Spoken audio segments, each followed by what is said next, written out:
Oh, okay. Good.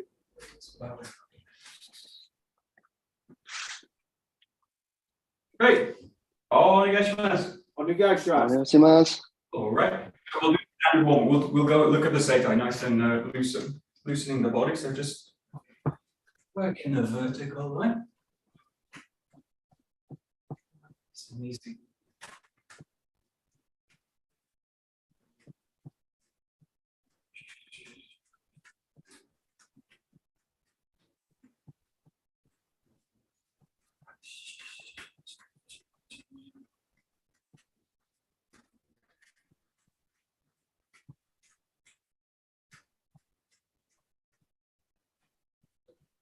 So we'll just run through the direction. It'll take a little bit of time. It's kind of working together, so just take it now. Front and back. That's going to allow yourself to roll through the feet as well. Do you do it?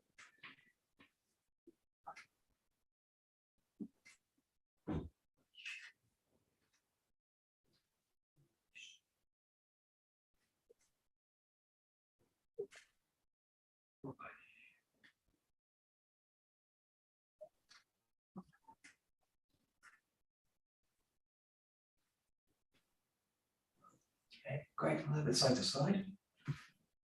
Letting the weight settle one foot, the other.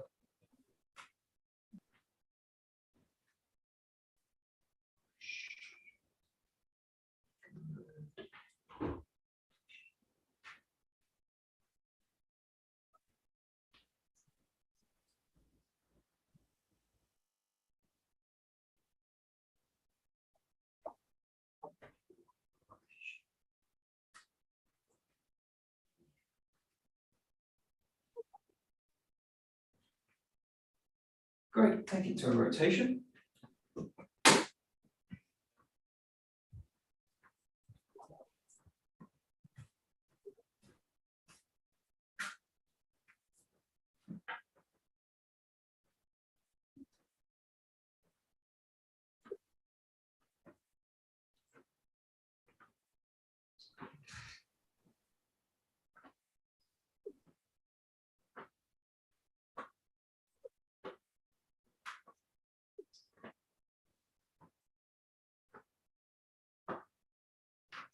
And taking the spine through a wave. Yes.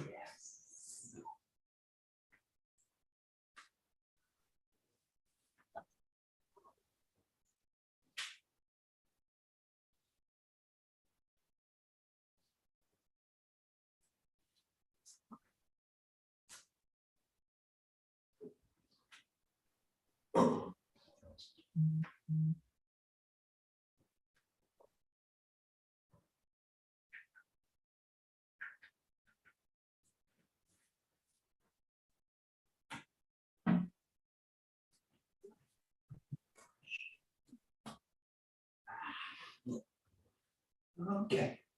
So one of the ideas with these movements, as part of the seitai, is this idea of like involuntary movement with it. So it's basically involuntary movement. Yeah, I'm trying to find the right English word.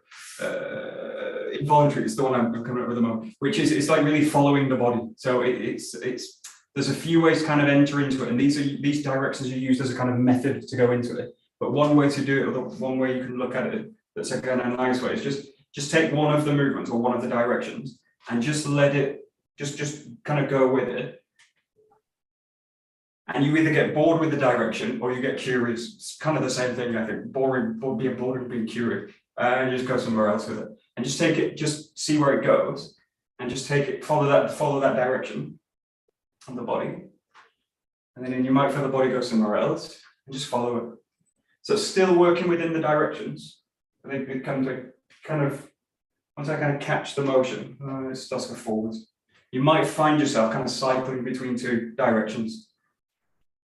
And there's kind of lots of writing about this, why we do it, why we go into certain movements and all this stuff, which is interesting, but not really useful.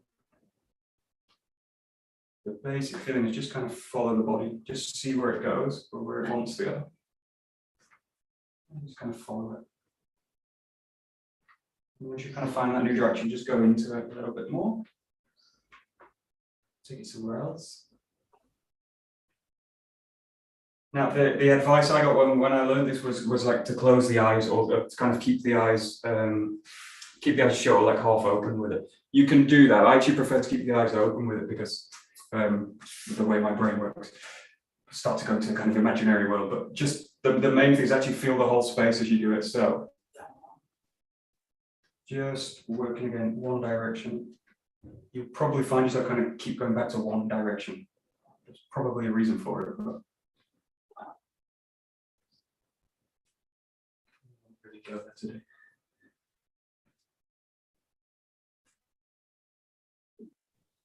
Now, as you're doing this, take the actually like Adrian, so you'll find also the directions start to become a little bit deeper as well. So start to, most of the same time, especially when I learned, didn't also really involve the arms. So you might also feel, especially when we're Aikido martial artists, we're used to kind of using the arms, so they'll start to want to get involved in the movement as well. So just start to kind of explore the arms now a little bit with it. And especially these kind of directions where you can really release the arms. And the main thing with this, in terms of arm work, and especially when we're going to 𝘱𝘰𝘦𝘴𝘩𝘦 work next, is really think about the arms really connecting into the core. So you've got all these like classic Aikido movements, these kind of 𝘱𝘰𝘯𝘦 and all this kind of stuff. Really practices to kind of link the arms to the core. So just kind of finish a roll through it. You'll probably find yourself now really mixing between the directions. But again, if you've kind of fixed to one particular, just follow it. Keep it going with it.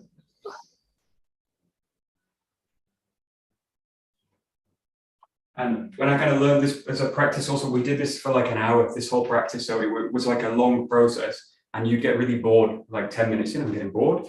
And then you'd suddenly go into like, oh, now they're following the body. So there's like different levels of it. We won't do it for the whole hour, but it takes generally about 5-10 minutes. You go through a kind of change with it, and you kind of go a little bit deeper into it. Again, whether through boredom, curiosity, whatever, just follow the movements a little bit. The other thing we don't do in the morning, you could do today if you wanted, if the body wants to go down to the ground, is you get explore different positions. So you can do this often in Japan, so it's actually be done from Seiza, so it will be done on the ground, but you'll also see them doing it lying down, front, back, whichever really. So you can explore different positions. We generally, especially in the mornings, don't want to kind of rolling around on the ground, but you can explore different positions or just basically take them a little bit deeper. Play with the knees a little bit, but be careful. Don't stress them. So yeah, that's really moving around with it.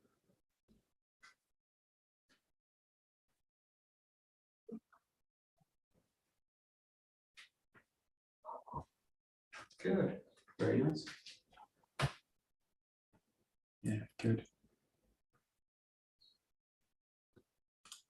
Great. So.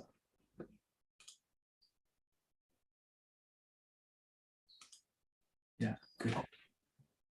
Good. So one thing that I kind of found also with this is that you start to kind of pick up vibes. We were also doing it in a room with other people, and it's kind of similar when we're doing it on the screen, but you tend to pick up from movements from other people as well in the room, and you notice like there's different qualities of movement with the group, within the group. So you tend to start to kind of draw on those different movements. We do this kind of naturally as well, like in Aikido we're doing it all the time. Hopefully you've got good influences in Aikido. You want to kind of, the feeling with this, when I'm doing it solo, is you just think about it like it can be a really simple idea, like being heavy or being flexible or supple or anything like that, and I just kind of follow, just keep it. There's just kind of an idea might come up, just follow it. It might be like, because it also like these kind of pulsing movements. So just kind of follow them. Different kind of qualities of movement basically within it. So tends to be done as in a way, naturally it's done as a kind of soft, supple movement. But there's no reason you can't add a little bit of tension as well with it. You might want to start going to fist as well. Just really feel those movements. Now, what's the word for those moments you do in the morning, like dogs do in the morning? What's it called? Basically yawning movements, these kind of stretching, these movements. Now, these movements will also kind of naturally come up, especially if you've got tension in the body, trying to release it. pandiculation. It's called pandiculation, I think. Doesn't matter. But anyways, these kind of movements just start to kind of explore this, especially I've got a bit of tension here in the shoulder.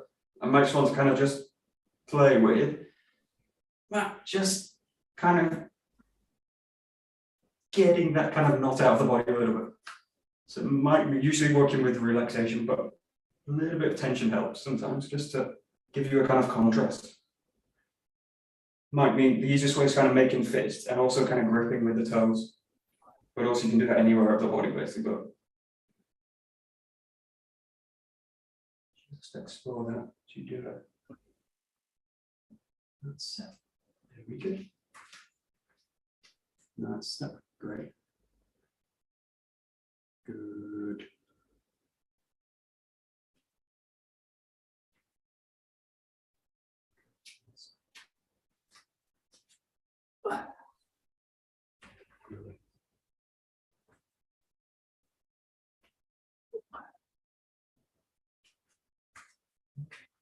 And then we'll take these to these swinging movements we do. So a bit more, obviously more formal movements. So taking that shoulder width apart, we'll start with just a swing through. So really like hinging the hips down, releasing the arms. And keep that kind of nice, relaxed, heavy feeling, especially heavy lower body. Feel that the arms are kind of light actually. Heavy on the way down, but light.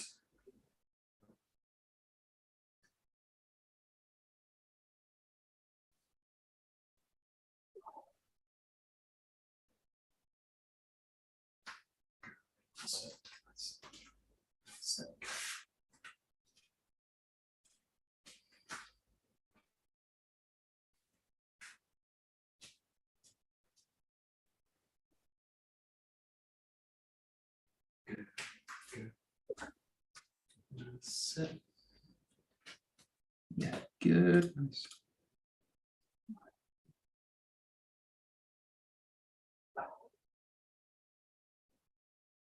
Nice. Great. Yeah, good.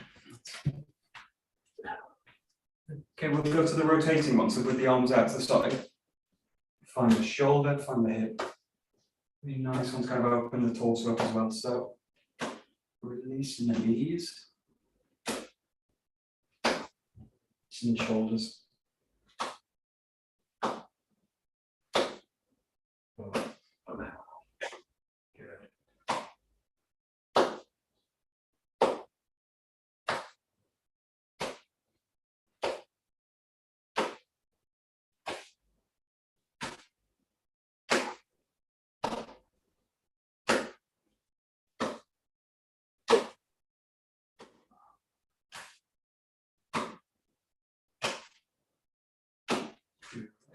Stay on time. Very good.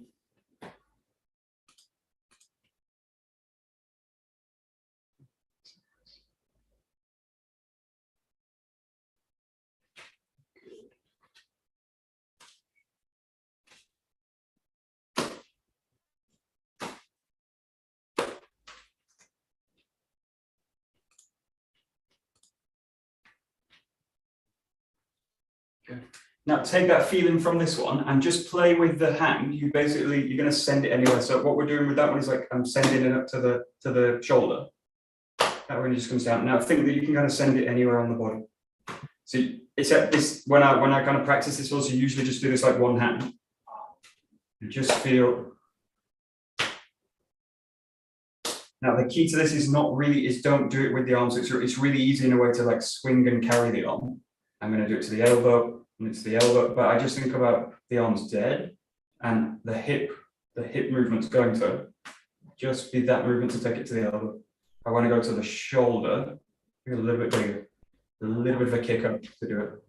So the key thing is really feeling that the arms really numb, kind of dead, like a dead weight. And I want to feel that I can communicate the hip to the hand. So a really kind of strange exercise. Takes a while to kind of get into it in a sense.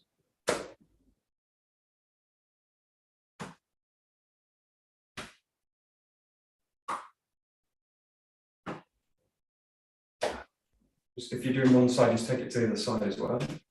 And just keep the arm release, especially the shoulder, but also feel that the elbows also release there.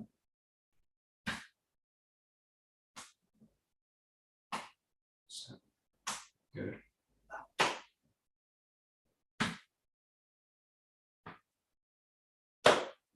Good. Good.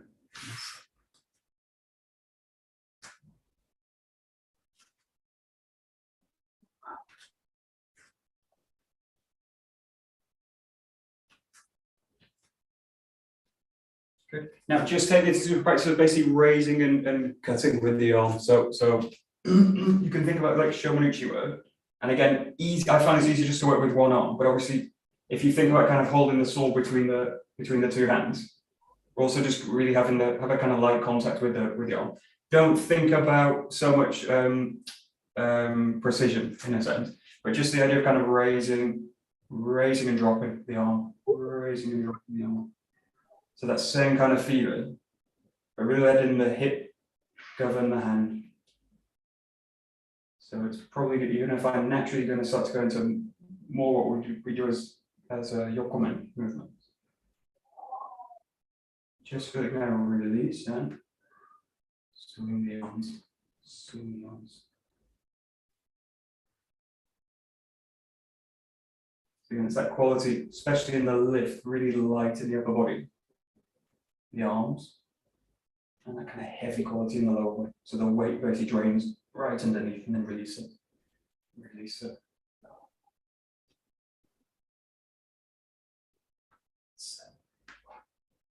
Play with one arm, you can play with both together.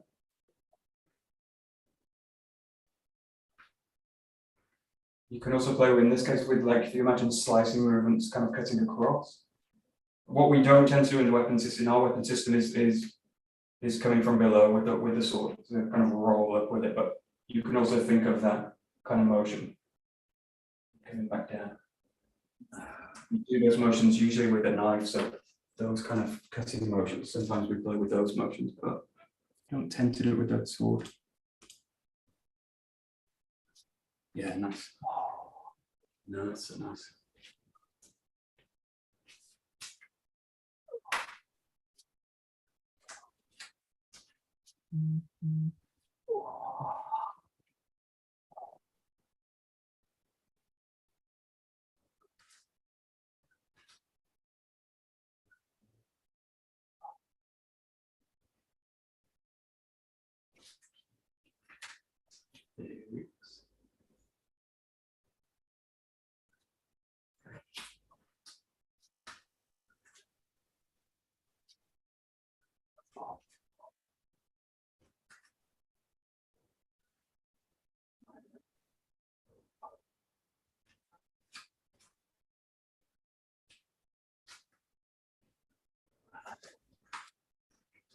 Nice.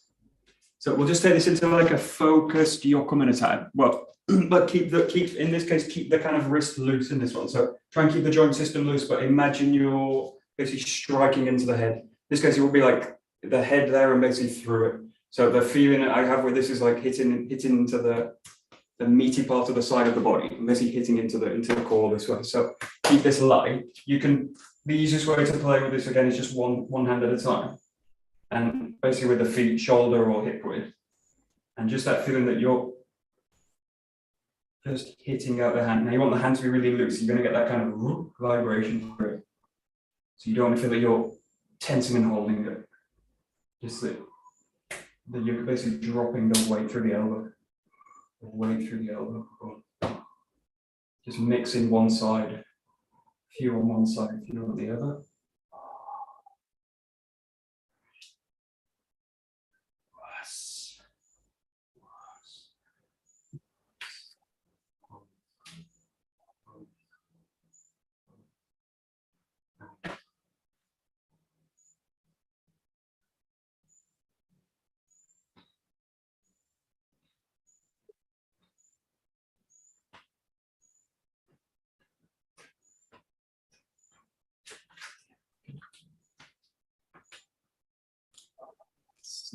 Very good. Good.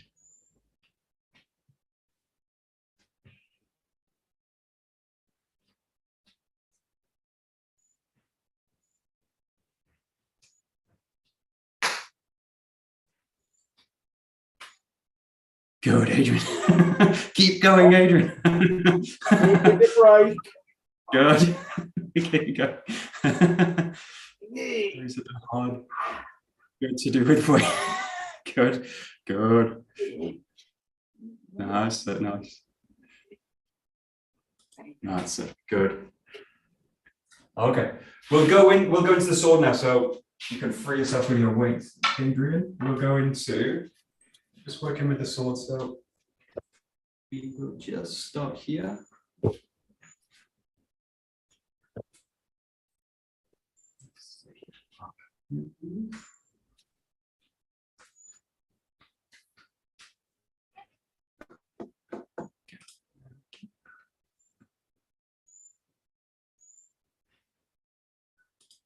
Okay, great. Good.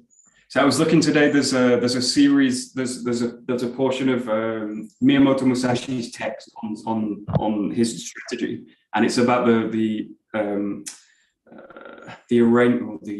alignment of the body with the sword. So especially looking at sword. I mean, he was pure swordsman. So I'll just try if I can share it. It's actually a really good list. Let's see. Postural points. Here we go. Can you guys see this?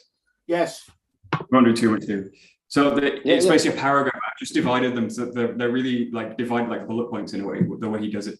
The first lot of them really about the head. So the first one I take it is this about the face. The face shouldn't be tilted downward, upward, or to the side, which is basically like I take that as like being neutral in the body. So you don't want the head to be twisted. You don't want to be tilted out. We'll work on these because they're all actually linked to the head.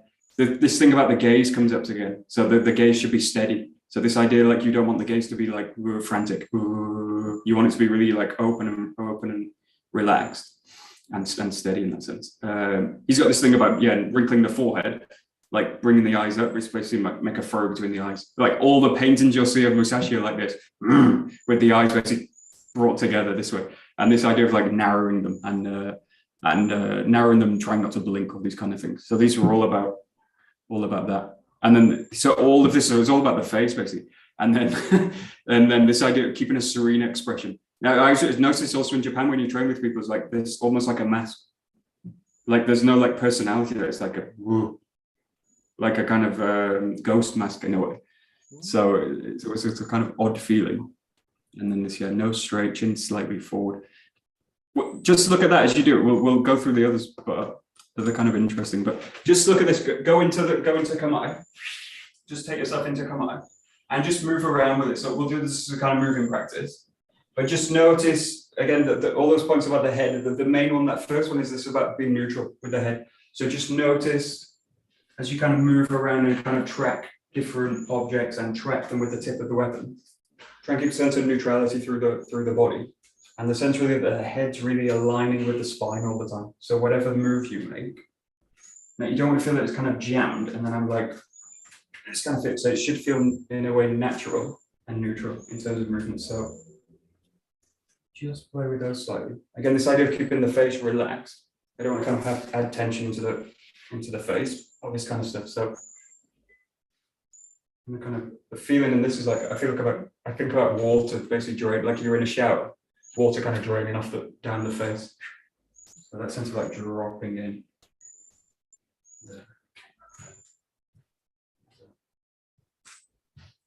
So just moving gently around.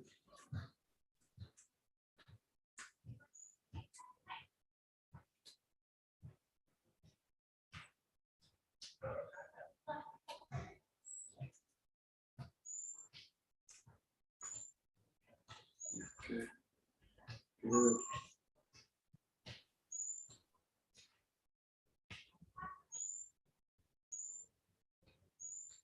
Good. And then this thing also about gaze, though, the gaze is like also, it's really about awareness, like where am I putting my attention and my awareness? Now, one of the nice metaphors I like is this idea of like a cloudy sky. Like if you imagine looking at a cloudy sky, there's no real focus, everything's kind of gray, cloudy. And then suddenly you get like a crack of lightning, which draws your attention suddenly, right? Or thunder, the noise draws your attention. So that kind of feeling, just play with it. It's obviously it's a bit hard. I used to do this in the 𝘮𝘪𝘡 dojo with dog noises because you get a lot of dogs in 𝘮𝘮𝘡. So I use them to kind of draw my attention. They would naturally draw your attention anyway if you were kind of switched on. But just play with this. If you've got noises around in the space, or even if you've not, but there's this little red thing on the fridge, like a fridge magnet. It draws my attention as I go. So I just allow myself to be kind of pulled towards it, basically. But you feel you've got a kind of general focus, and then something might just pull your attention. Also play with different heights as well. You just to let yourself be drawn up with it. So in this case, just working in a kind of right side 𝘗𝑰. We'll explore the different ones as you do it, but just allow the gaze to kind of naturally lock onto something, and then you lose, go somewhere else,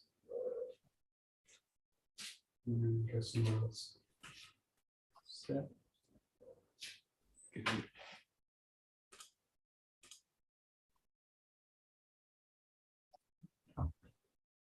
Yeah, good. Nice.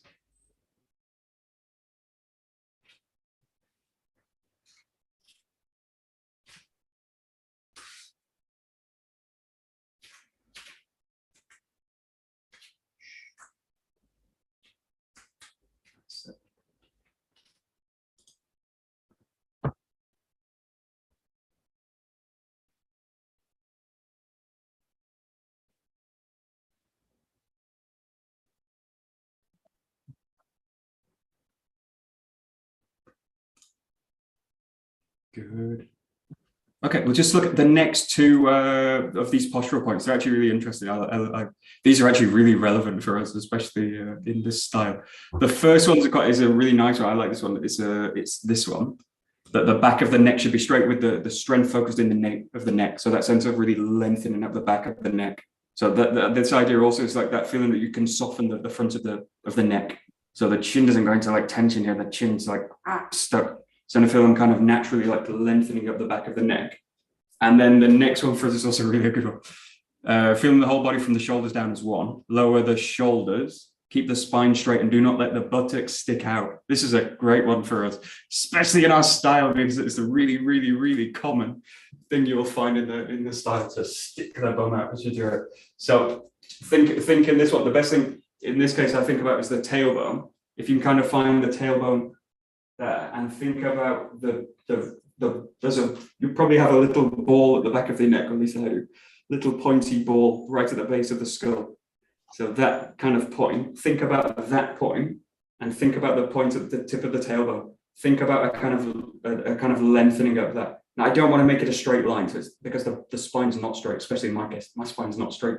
But think about really lengthening through that line. So the best thing I think about this is like if I'm in a car, which is like a good car seat that I can actually like lengthen up the body through, is like gently pressing into it. So like the back of the head going into the headrest, and the tailbone just settling down into the chest. So you've got to kind of pull and press up in a sense. So just go, and then again, just go back into movement with it. And the best way to do this also feel a contrast with I kind of collapse the head, or I jut the chin really too far forward, or the opposite of that is I stick the butt out. So really play with those positions, because they're going to really teach you like, oh, that's a really bad position, doesn't feel great, and that's a bit more functional. So really all of these posture points are actually great because they're about the way the body's naturally designed, and basically aligning to that, which is basically what we're trying to do, which is easy when you're not really under pressure, harder when you're under pressure, but it starts from this basic command. Just again, following that kind of same pattern, allowing yourself to focus onto something. And go somewhere else.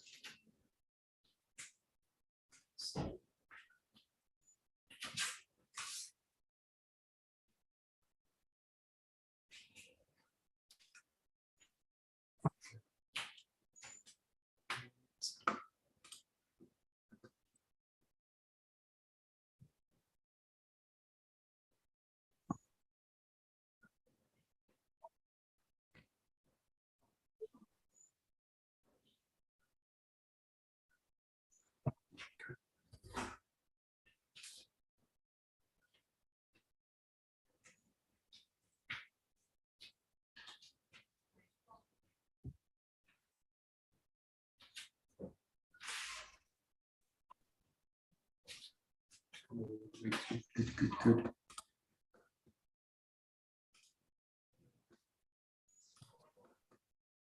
That's nice. Okay, last 2 points here. So the last one is actually kind of, in a way, it's kind of culmination of all of them. But this one is about the legs. So concentrate power in the lower legs from the knees down through the tips of the feet, right? So like the balls of the feet and the toes. So yeah, this idea of basically being powerful in the lower body. So this is a really clear one for us. And then this is one we were looking at when I was over in Adrian's in St. B's, which is one of his teaching. It's this idea. It says tense the abdomen so that the waist doesn't bend. And then there's this teaching in Japanese sword school he calls tightening the wedge. It means that the abdomen's braced by the scabbard.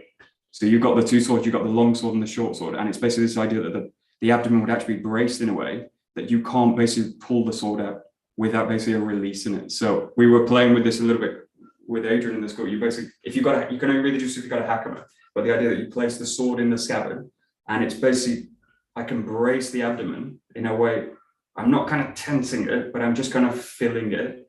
And I think about filling the whole band of the body. So when you've got, you've all got pants on, so you've all got a waistband. So I think about just like spreading into the waistband. So in Japanese, think about like koshi, that whole area.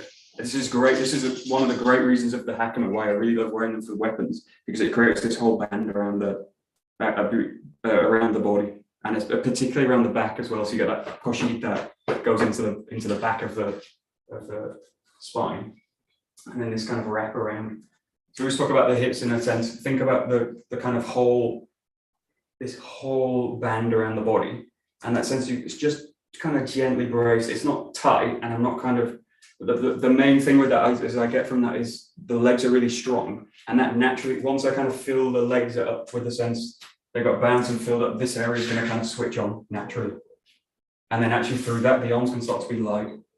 So just play with this now as you go. Start to kind of raise the sword with it a little bit, and just start to play with a little bit of movement of the arms, but the arms should feel really kind of thick connection to the core of the body. And it seems like heavy in the legs. Well, not heavy in the legs, it's that sense of being full. So the legs are really full.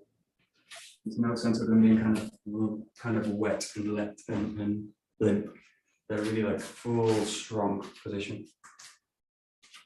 So the best thing this when you do is think about really like treading the feet into the ground. It's a really great one to do is on sand on the beach. Press the feet down. Press the feet down. Yeah, it's good. That's great. That's nice.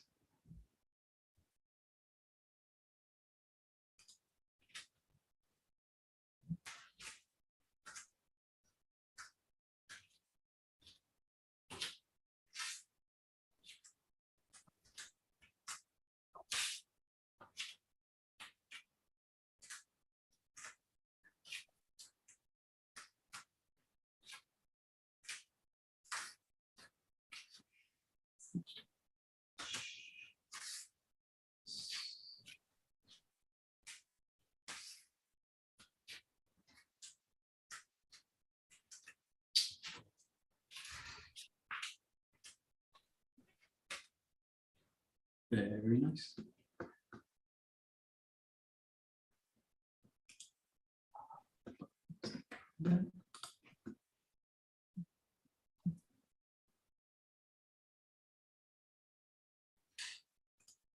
Good. And then before we go any further with the sword, we'll do one exercise with this, which is also this last part of it, which is really, it's one of my favorite quotes from Musashi. It's that he says, generally speaking, it is essential to make your ordinary bearing the bearing you use in martial arts, and make the bearing you use in martial arts your ordinary bearing. And he always finishes, all these paragraphs end with, this should be given careful consideration, or think about this deeply, or something like this. So he always says this, something like this at the end of it. Yes, all the books end with this. Think about this deeply, or something like this. It's like, which is really great. But do one exercise with this. So this idea of like bringing in natural bearing into martial arts and martial arts into natural bearing. the best exercise I use for this is like just walking around, and I just imagine just making contact with the intention just to pick something up, and then just move, and then just go to something else. It can be anything. I just go in contact, and I just go, and I think, don't actually pick it up, just think about picking it up, and then let it go. You can do this with anything. You can do it with a wall, any kind of thing. Just go. You can pick it up gently if it's an object, if it's like a cup or something like that. Obviously, if it's a wall, you can't do anything with it, but you just kind of relating to it, and just bear in mind all those postural points as well. So all this stuff about the gaze, the neck, the shoulders dropping down, the legs being powerful. So especially, it's just like really relating to like functional movements. But again, we're doing that all the time, picking things up, opening the fridge, anything you do is kind of involving the body in a functional way. If I align to it, and it's just a matter of being more functional than less, or more efficient than not. That kind of feeling, just making contact with it. Now, what's great about sword is it's just like really direct. You've got like the weapon, you've got the hands on the sword handle. Everything's really like trained towards this. Joe works much more, lots of stuff happening with the hands and the body, so it becomes much wider. So sword works much more contained and much more direct in a sense. A little bit more limiting, but that's actually a good practice. So, and just play this moving around, come into contact, and something else. Moving around, come into contact, and go somewhere else.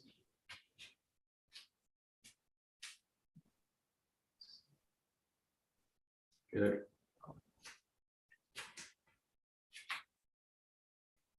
Very good. So.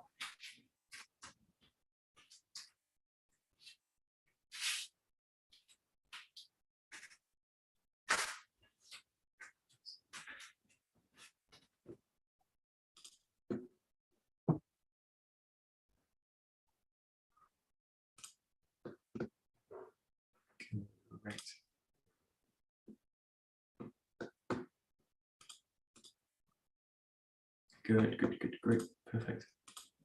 So before looking at functional movements, I'm basically looking at all these. This is kind of related to 𝘰𝘰𝘦𝘴, so not even cutting yet. So all of those points, he's obviously got the books all written later about tactics of striking, all those kind of things. It's all relates to 𝘰𝘰𝘦 and posture. So just work with now these three postures. So you've got the 𝘱𝑗𝑢𝑑an 𝘰𝘰𝑦, you've got 𝑗yōdan that we use in the system up to the top, and you've got 𝘰𝑗𝑢𝑑an coming down with the sword. So lowering the sword down. In the case of 𝘰𝑗𝑢𝑑an, it's just going to fall on the sense like sometimes in the forms we do this kind of opening out. We'll kind of play with these later, but just play with these three. So you can keep that idea of the gaze, especially as you go through these, but just cycle between these three.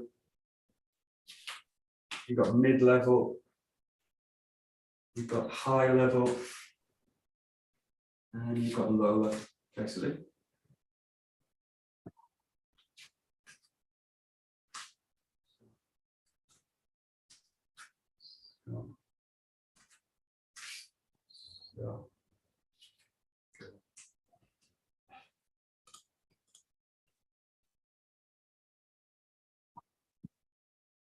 So.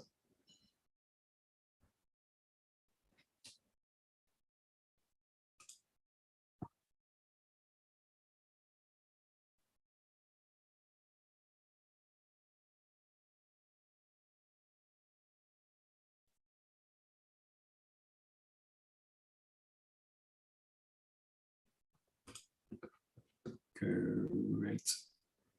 Okay, so in a way, there's like an infinite amount of postures, and I just found two pictures for this are actually quite. I mean, they were just nice illustrations. This one's a good one. So this is from Katori Shinto-ryu school. Well, it's actually one of the oldest sword schools that exists still in Japan, and this is all their postures basically illustrated. So they've got a lot of postures. I think Musashi style just has 5 postures, 5 basic postures, just like a high, middle, low, and then 2 at the side. This has 10, so familiar ones for us. Let's see, this, there's actually another one. This one's a bit clearer, actually. I prefer these cartoons. So familiar ones for us, 𝘱𝑗𝑢𝑑an 𝘰𝑰, really familiar one. Seigan 𝘰𝑰, they call it, is basically is 𝘱𝑗𝑢𝑑an 𝘰𝑰 also. Seigan is also the other word for it. And the other one. Yeah, these are 𝘰𝑗𝑢𝑑an. there should be a, I can't find it. This one, in no kamae. This is hasa for us. So this is the hasa posture. We also got this tachi no tori. So when we do these movements with this kind of movement, these are these kind of postures. The other one, there's the classic one, is this like kasumi, is this posture coming out, which is this one, kasumi. This move. So again, they've got a lot of postures all related to different uses of the sword, obviously. This one. There we go.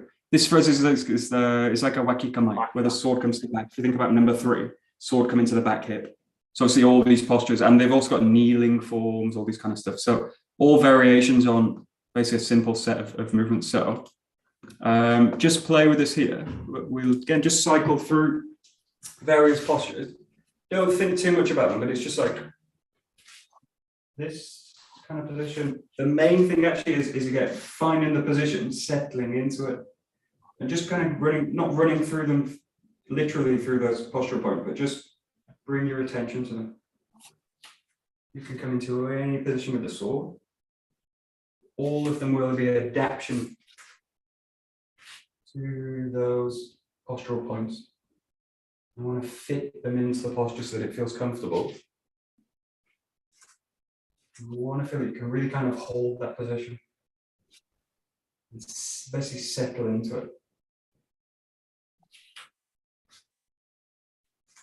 All these kind of positions. You can also play with the left hand coming off the sword. There's just lots of different ways to use the sword here. You get stuck with just these basic ones, which you find in the 𝘱𝘪𝘨𝘩 also, 𝘱𝘪𝘨𝘩𝘕, 𝘰𝘰𝘦𝘦𝘴, 𝘱𝘰𝘪𝘨. So right foot forward, we're drawing the sword out, which you'll find like in the kumitachi. That's nice.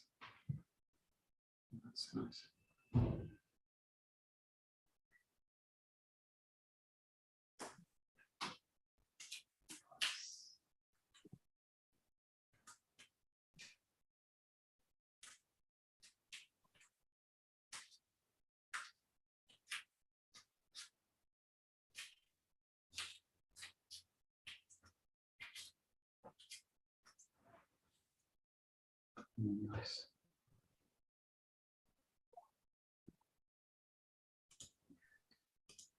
Yeah, good. Good. And then from those positions, just find a kind of appropriate attack from it. So it can be anything. Easy also to kind of train it to an object as well. So you've got really simple ones are going to 𝘥𝑰𝑑𝑎𝑛 kamae, ski. So think about ski movements. Also think about cutting movements. And some like really kind of obvious ones.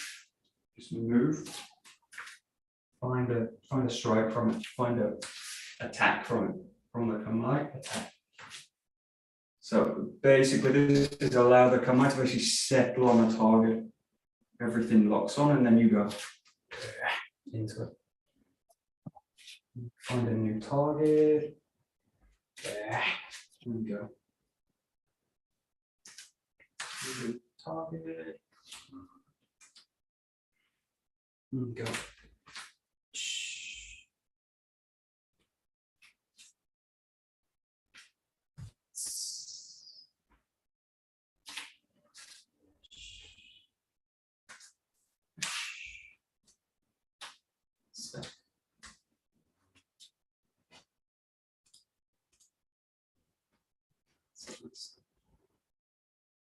Okay, good.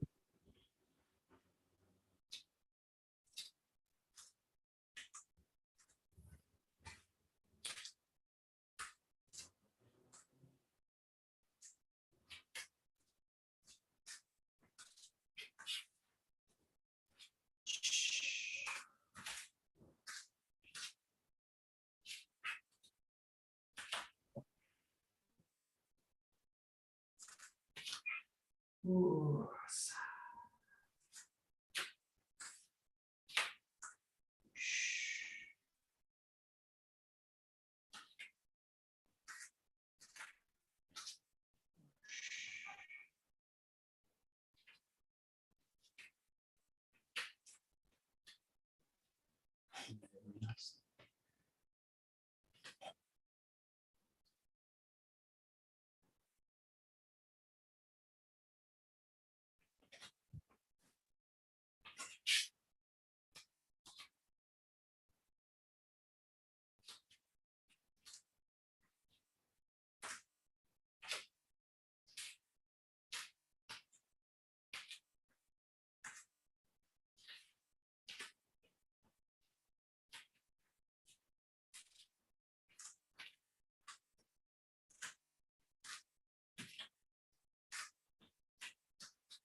Good.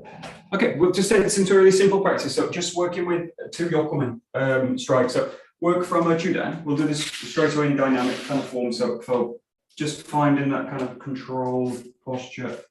And then again, fix onto the target then.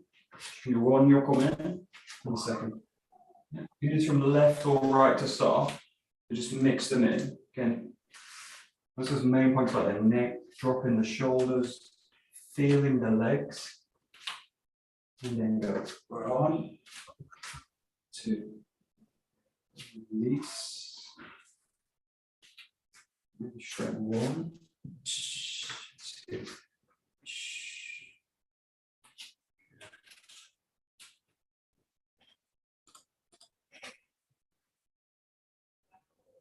Nice.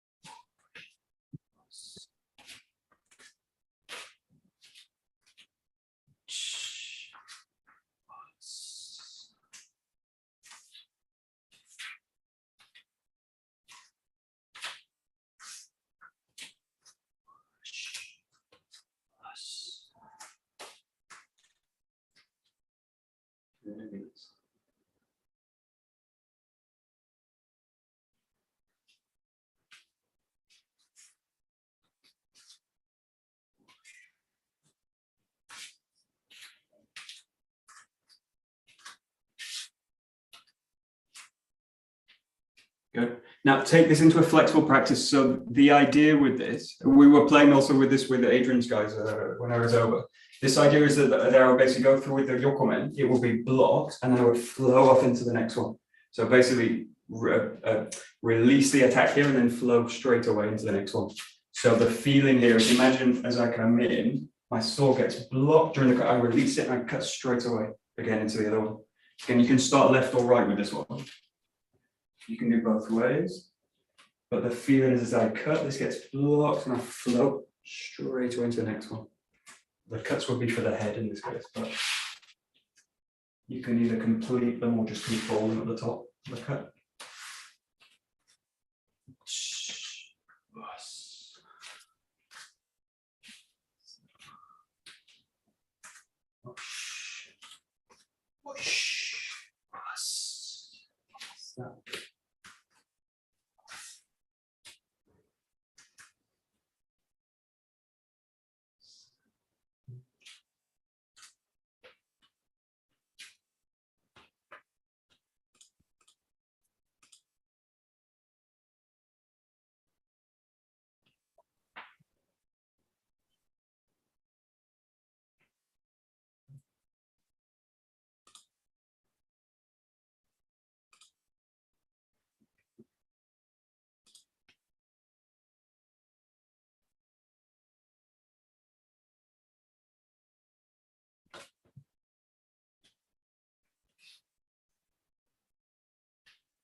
Okay, so we'll play with the basically the receiving side of this now. So both movements to start with, just do them as blocked. So just imagine you've got really someone strongly attacking you. They're kind of following you around and then they go for the head, I block it.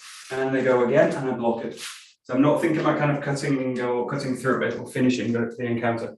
Just in a way kind of surviving it. I block back and I block back this way. So I'm just trying to basically wedge the sword. So the sword's going to basically wedge off the body. It's going to wedge off the body that way.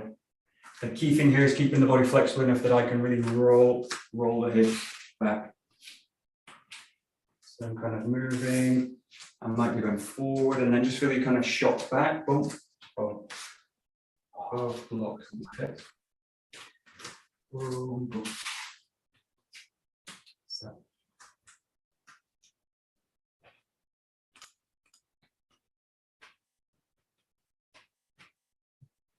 That's nice. Whoosh.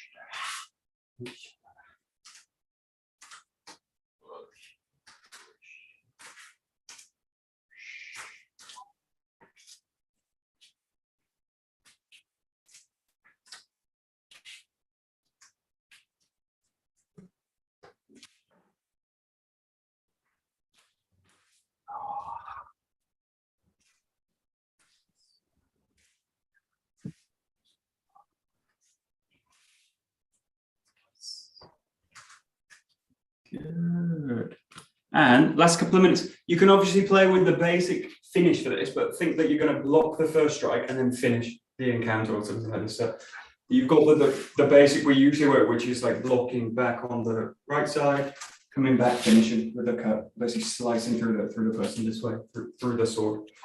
But play with the second response. Just feel really free to play with anything because we're doing a kind of free play. So play with also any kind of response that you could make with the second attack.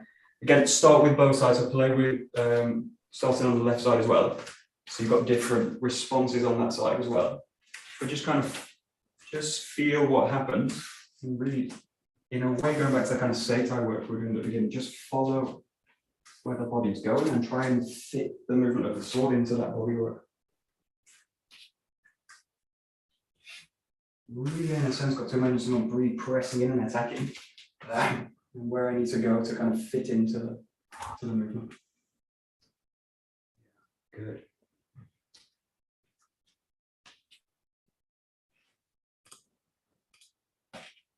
That's nice.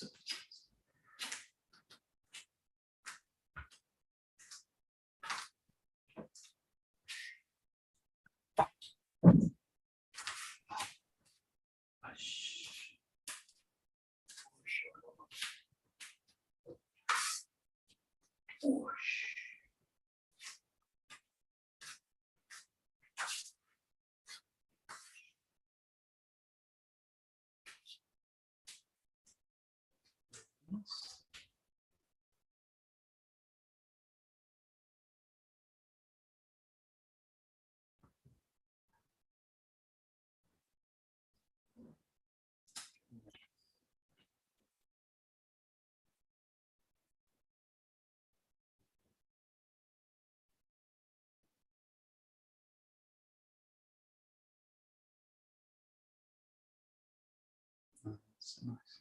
Nice.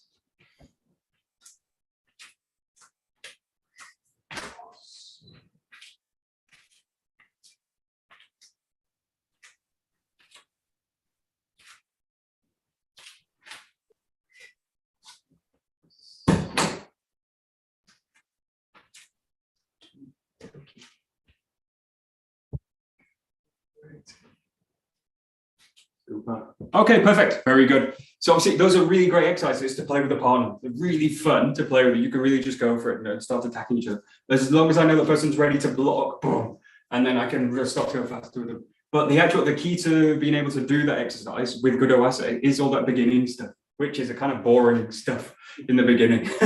Really calming the body down and making sure the body's moving in a natural way and all that kind of stuff, which totally falls apart when we work with partners fast. So it's basically always going back to that as a kind of practice. But anyway, there we go. That's that works. Very good. So, great. どうもありがとうございました。どうもありがとうございました。Okay, very good.